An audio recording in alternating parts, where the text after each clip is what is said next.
सबसे पहले एक लाइन में अगर इसको कहें तो बीजेपी जो है वो गलती करने से बच गई है यहाँ पर। अगर विजय को अभी भी लटकाया जाता या फिर और घुमाया जाता या किसी तरह से रोकने में सफल रहते तो ये बहुत बड़ा नुकसान होता बीजेपी की इमेज के लिए। और कहीं ना कहीं ये आरोप उन पर लगते कि राजभवन का इस्तेमाल वो एक सेंट्रल टूल की तरह कर रहे हैं। तो इससे बीजेपी बच गई है और बीजेपी को ये सब नहीं करना चाहिए था जो पर्दे के पीछे से करवाने के आरोप उन पर लग रहे हैं। अब इसमें एक चीज समझने वाली बात है कि जो राज्यपाल है आर्लेकर जी, उन पर भी पहले कई सारे आरोप लग चुके हैं, ये पहली बार नहीं है। और जी। विजय जो है दो बार अपना टलवा चुके हैं ओथ सेरेमनी, और इसके बाद अब ये तीसरी बार कहा जा रहा है कि कल शायद शपथ ले सकते हैं चूंकि सारे लेटर सौंप दिए गए हैं। इन सब के बावजूद राज्यपाल आर्लेकर की जिम्मेदारी बनती थी कि लेटर अगर आपको मिल गए हैं तो आप सरकार बनाने के लिए न्योता दे सकते हैं। न्योता पहले भी दिया जा सकता था और जब लेटर नहीं पहुंचे थे तब भी देना चाहिए था, और उसके बाद एक मौका देना चाहिए था 13 से 15 दिनों का कि आप इतने दिनों में अपना जो गणित है उसको मजबूत करके वापस आए और फ्लो टेस्ट करें, बहुमत साबित करें। लेकिन ऐसा नहीं हुआ। तो ये भी कहीं ना कहीं इतिहास में जब लिखा जाएगा कि किस तरह से एक सिंगल लार्जेस्ट पार्टी को घुमाया गया, मौका तक नहीं दिया गया, तो इस पर हमेशा कहीं ना कहीं आरोप लगते रहेंगे। ऐसा नहीं है कि इससे पहले कभी ऐसा नहीं हुआ कि जिनके पास बहुमत नहीं था उन्होंने शपथ नहीं ली। आप चाहे ताजा उदाहरण देवेंद्र फडणवीस का देख लीजिए, सुबह 5 बजे शपथ होती है। तो ये बिल्कुल। कहीं ना कहीं आप सीधी सीधी तस्वीरें दिखती हैं कि केंद्र के कहने पर ये सब होता है। अब राज्यपाल आर्लेकर पर आ जाते हैं।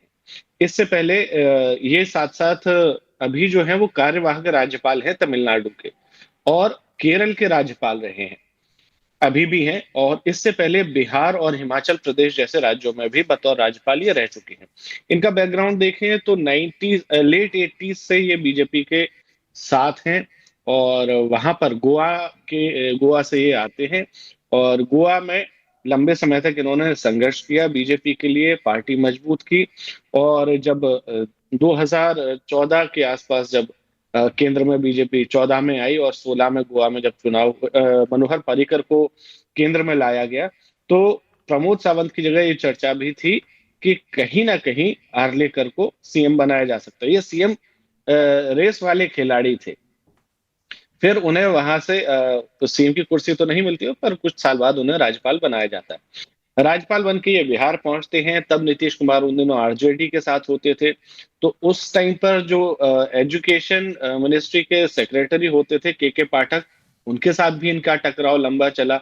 इतना चला कि जो बैठकें होती थी, राज्यपाल जो होता है वो स्टेट की सारी यूनिवर्सिटी का वीसी भी होता है, जी।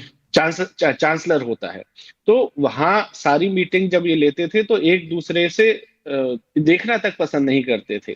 हिमाचल प्रदेश का इनका जो कार्यकाल रहा वो ठीक रहा, इन्होंने कई सारे अच्छे वहां पर काम भी किए हैं, जनता के लिए राजभवन के दरवाजे खोले।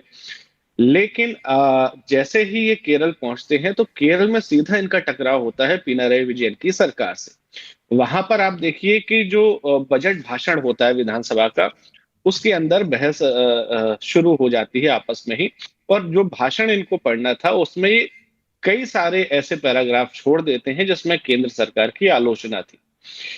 नतीजा क्या होता है कि राज्यपाल का भाषण एक मुख्यमंत्री पढ़ रहा है विधानसभा के अंदर। अब मैसेज देखिए कि यहाँ से कितना गलत जाता है।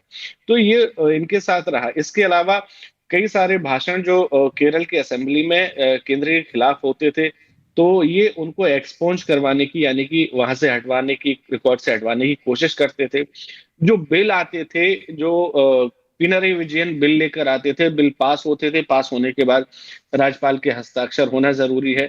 तो ये सिर्फ उस पर मंथन के नाम पर उन्हें कई हफ्तों तक लटकाए रहते, कई दिनों तक लटकाए रहते, ताकि जो है कहीं ना कहीं सरकार चलाने में पिनरई विजयन को मुश्किल हो, या जो वो काम करना चाहते हैं कम से कम उसको तो अटकाया जा सके। तो ये सारी चीजें रही इनका कार्यकाल जो उसमें रहा है, माफ कीजिएगा, विवादित रहा है। जी। जी विवादित रहा है। तो अब आते हैं तमिलनाडु में। तमिलनाडु में पहले विजय एक ही दिन में दो बार जाते हैं, कुछ हासिल नहीं होता, लौटा दिया जाता है। उसमें विजय की भी थोड़ी गलती है विजय चूंकि फर्स्ट टाइमर पॉलिटिशियन है, तो वो इसके साथ पहुंचे कि मेरे पास परसेंटेज है, जबकि किसी राज्य में परसेंटेज के आधार पर सरकार नहीं बनती है। विजय के पास 34.92% वोट है, 35 कह सकते हैं राउंड फिगर में। तो उन्होंने बोला, तो फिर उन्हें समझाया गया और उन्हें सलाह दी कि आप ऐसा कर सकते हैं। और ये सलाह उन्हें एक ब्यूरोक्रेट ने दी, मैं उनका नाम लेना नहीं चाहूंगा, लेकिन उनकी तरफ से इनको सलाह मिली कि आप ऐसा कर लीजिए। ऐसा होता नहीं है। इसके बाद विजय फिर से जाते हैं अगले दिन, लेकिन अगले दिन उनको फिर से लौटा दिया जाता है। अब यहाँ पर विजय जो है वो फेड अप हो चुके थे कहीं ना कहीं राज्यपाल के रवैये से, और तब तब से लेकर ये रस्साकसी चल रही थी। जी बिल्कुल। गौरव। सिद्धार्थ जी, इसमें एक सवाल ये भी है कि 5 दल अब आ चुके हैं विजय के साथ में। जी पहले कांग्रेस पार्टी है जिसके पास 5 विधायक है, फिर सीपीआई और सीपीआईएम आए जिनके पास 2-2 विधायक हैं, वीसीके आई 2 विधायक, और अब इंडियन यूनियन मुस्लिम लीग भी साथ में आ चुकी है, उनके पास भी 2 विधायक हैं। आपको नहीं लगता है कि इतने छोटे छोटे दलों के साथ सरकार चला पाना थोड़ा मुश्किल होगा विजय के लिए, क्योंकि आपने ही कहा कि वो अभी नए नए हैं राजनीति में? देखिए, आमतौर पर क्या होता है कि छोटे दलों के साथ सरकार चलाना मुश्किल भी हो सकता है और आसान भी हो सकता है। ये सब डिपेंड करता है कि आप उन्हें ऑफर क्या दे रहे हैं और कैसे उन्हें बचा के रखा है, क्योंकि छोटे दलों का टूटना बहुत आसान है, बहुत ही छोटी चीज है। जब चाहे बड़ी पार्टियां उनको तोड़ लेती हैं अपने हिसाब से। लेकिन यहाँ पर तमिलनाडु की राजनीति को अगर आप समझें तो पूरे देश में सबसे ज्यादा पार्टियों वाला मैं कहूंगा राज्य है। तकरीबन 150 के आसपास पार्टियां एक जमाने में यहाँ होती थी, अभी तो मैं काउंट भी नहीं कर सकता। मेरा ख्याल है फिर भी आज भी 100 के आसपास होनी चाहिए। आप गिनती नहीं कर पाएंगे कि इतनी सारी पार्टियां हैं। और आईयूएमएल पार्टी जिसकी 2 सीटें हैं, आप उसका वोट शेयर सुनेंगे तो चौंक जाएंगे। 0.29% है, जबकि नोटा का वोट प्रतिशत यहाँ पर 0.41 है। नोटा का प्रतिशत आईयूएमएल से ज्यादा है। बिल्कुल। ऐसी कई और पार्टियां हैं जो जीरो से मतलब 0 पॉइंट कुछ कुछ में आती हैं अपना वोटिंग परसेंटेज लेकर, और फिर वो किंग मेकर की भूमिका निभाती हैं। अब यहाँ पर विजय के सामने 2 चीजें हैं कि या तो उन्हें अच्छा ऑफर दें ताकि उनका सत्ता में बने रहने का मन भी बना रहे।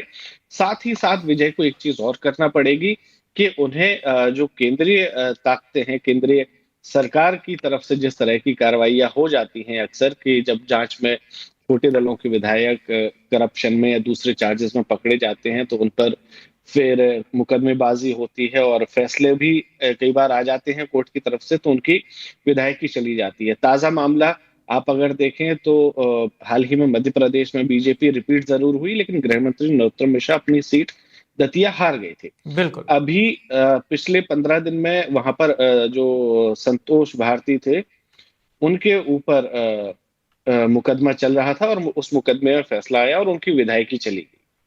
अब उस सीट पर बाई इलेक्शन होगा आने वाले समय, तो इस टाइप की टैक्टिक्स जो है उससे भी विजय को फूंक फूंक कर कदम रखना पड़ेगा। हालांकि उनके पास डीएमके के कई विधायक हैं जिनके पास लंबा चौड़ा राजनीतिक एक्सपीरियंस है, लेकिन विजय उस एक्सपीरियंस से कितना सबक लेते हैं तो वो भी एक देखने वाली बात होगी। साथ ही एक चीज और है कि कोर्ट वाला रास्ता जो है विजय का, जो कोर्ट वाला पैंतरा कहें या मूव कहें, वो कहीं ना कहीं विजय के काम में आया। विजय ने जब अपने करीबी हैं, उनके आईपीएस रहे हैं रामा सुब्रमणी, उनसे मिलकर सलाह की कि अब हमें क्या करना चाहिए, राज्यपाल जिस तरीके से लटका रहे हैं। तो फिर उन्होंने सलाह दी कि हमें अब सुप्रीम कोर्ट की तरफ मूव करना चाहिए, और इनफैक्ट याचिका भी सुब्रमणी की तरफ से डाली गई। तो इन सारे पैतरों से विजय को अभी ही अच्छा खासा अनुभव मिल गया है कि 5 साल उनके कैसे होने वाले हैं। Subscribe to One India and never miss an update. Download the One India app now.